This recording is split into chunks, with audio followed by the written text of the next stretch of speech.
Oui, frères et sœurs dans le Seigneur, Shalom.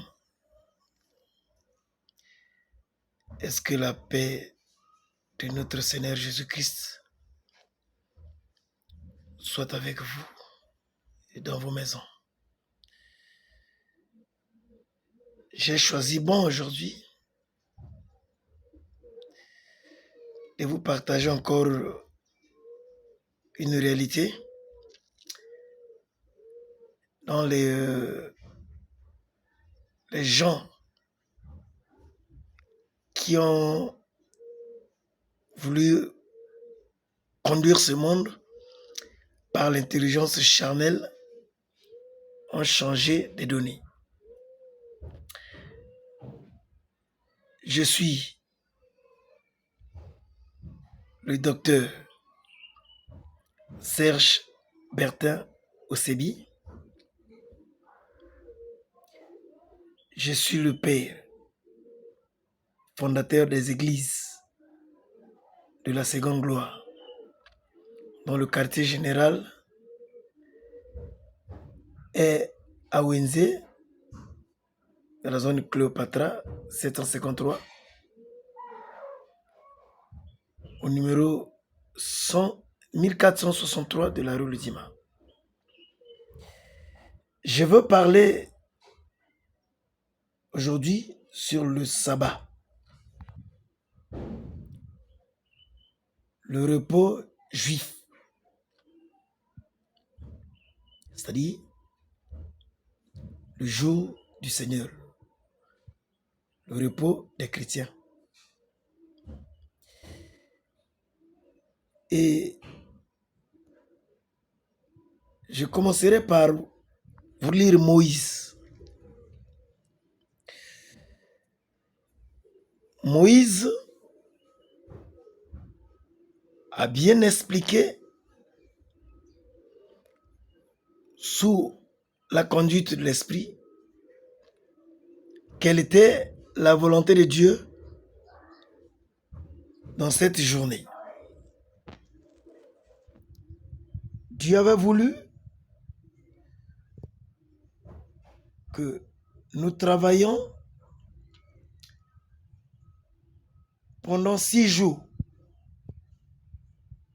et le 7e jour, Dieu réserva pour le repos, le jour auquel tous les chrétiens, tous les croyants devaient se reposer uniquement pour son adoration. Je m'explique. Dans Exode chapitre 16, versets 21 à 28, voire 30. Là-bas, Israël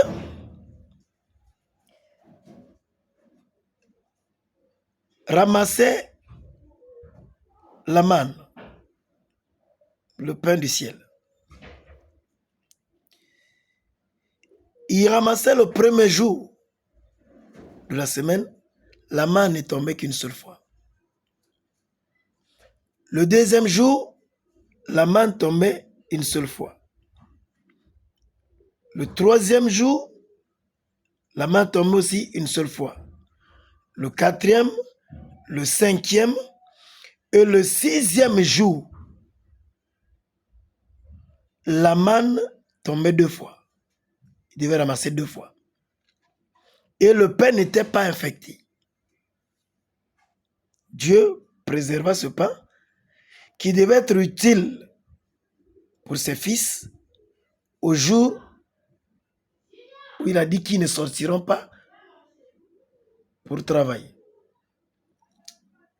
Et quand tu vois la définition du sabbat, le sabbat est le jour qui commence vendredi soir et se termine samedi soir. Ça veut dire que le clair, le soleil ou la journée, c'est le jour de samedi. Parce que ça commence vendredi la nuit et les activités, comme c'est les jours, donc tous les samedis, et ça terminait le soir. Le samedi, c'est donc le sabbat. Le samedi, c'est donc le repos. Le samedi, c'est donc le jour d'adoration. Merci. Maintenant, ceux qui ont colonisé l'Israël, je vous dis qu'ils ont connu la puissance de la journée du samedi. Regardez. Matthieu chapitre 28 au premier verset. Je peux lire pour vous parce que Exode n'a pas lu, mais je vais lire quand même Matthieu. Matthieu 28. Je lis la parole de Dieu. Il est écrit, après le sabbat, virgule, à l'aube du premier jour de la semaine, virgule, Marie de Magdala et l'autre Marie allèrent voir le sépulcre.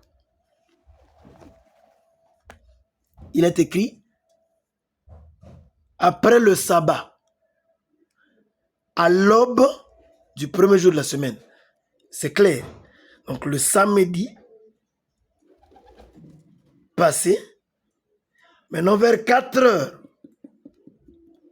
voire 5 heures, c'est l'aube, mais du premier jour de la semaine. Alors, le premier jour de la semaine devait être donc quoi?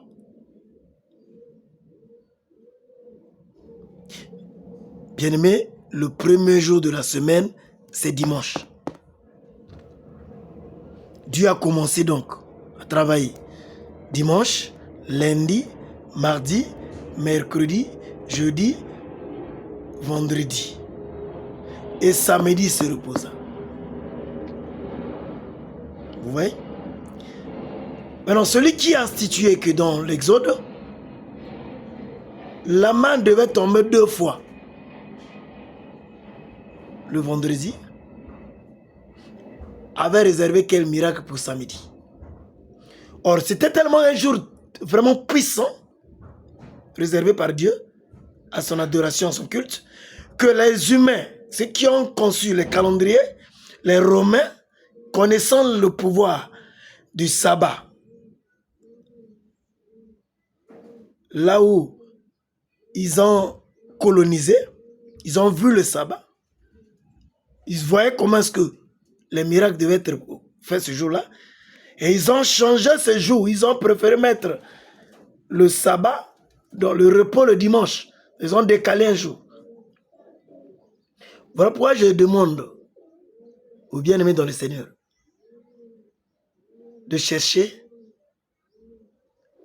par d'autres voies, soit par une loi, de faire revenir les choses à la normale. Ceux qui ont la parole dans les nations, demandez aux autorités, vous qui les voyez, dites-leur que le premier jour de la semaine, c'est dimanche.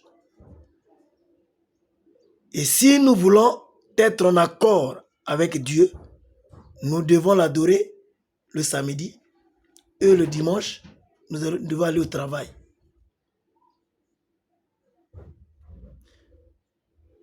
Soit, chez moi ici, nos pères avaient des jours dans leur calendrier. Vous verrez que le jour de samedi, c'était aussi comme ça. On n'allait pas au champ. Mais nous avions suivi les usurpateurs. Nous avons suivi ceux qui ont modifié pour leurs intérêts. J'appelle donc aux chrétiens, même si sur les papiers, cette loi n'est pas publiée, ou dans notre nation, ce jour n'est pas respecté comme un jour de repos et que le dimanche ne revient pas au premier jour, mais nous devons ramener nos cultes à samedi pour forcer les choses. Donc nous devons prier samedi et le dimanche, on fait nos occupations. Voilà un peu. J'ai pris le livre d'Exode, chapitre 16, le verset 21 à 30. Je l'ai soutenu par Matthieu chapitre 28, verset 1. Maintenant, le dictionnaire dit, le sabbat juif, c'est le jour qui commence le vendredi soir dans la nuit et termine samedi dans la nuit. C'est ça le sabbat. C'est ça le repos. Aucune activité ne devait être faite par les enfants de Dieu, ceux qui croient en Dieu, ceux qui ont reçu Jésus-Christ comme Seigneur et Sauveur. Le samedi devait être réservé à l'adoration de notre Seigneur toute la journée. Je vous ai rappelé que je suis le docteur Serge Bertin Osebi, le père visionnaire des églises de la Seconde Gloire, 6 au 1463, rue Dima Wenzi. Nous communions mardi 15h30, jeudi 15h30 et dimanche 8h30 à 12h. Je vous invite donc à venir massivement écouter le retour aux Écritures. Merci. Que mon Dieu vous bénisse. Amen.